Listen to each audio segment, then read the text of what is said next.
আমরা মানুষরা বড়ই যাযাবর। আজ এখানে তো কাল ওইখানে। হ্যালো এভরিওয়ান, আসসালামু আলাইকুম।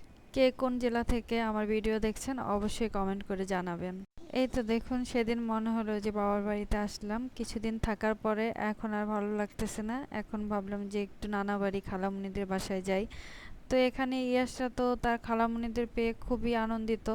এখন আমাকে তো চিনেই না আমি কে, সে সারাক্ষণ খালামণিদের সাথেই থাকে।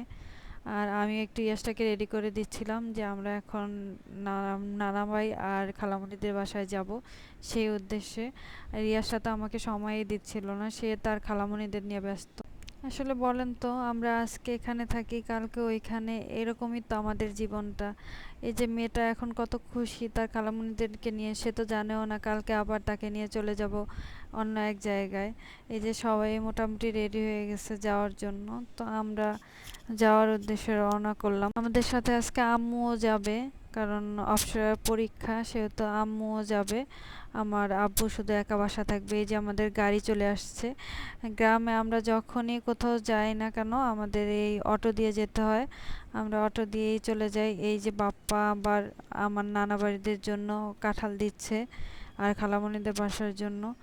তো এই যে আমরা রওনা হয়ে গেলাম আমার নানা বাড়ির উদ্দেশ্যে।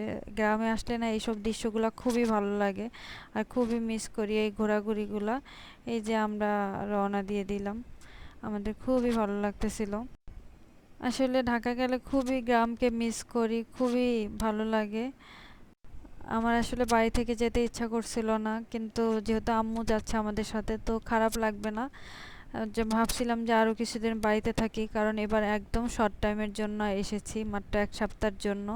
1 সপ্তাহ কতটুকু ঘোরা যায়, তার মধ্যে বৃষ্টি তো লেগেই আছে।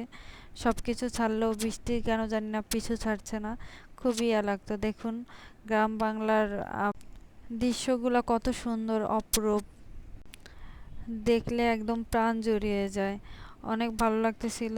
আর এরকম, আর আমি দেখুন কাঁঠালের উপর পা দিয়ে রাখছি, পা রাখার জায়গা নেই।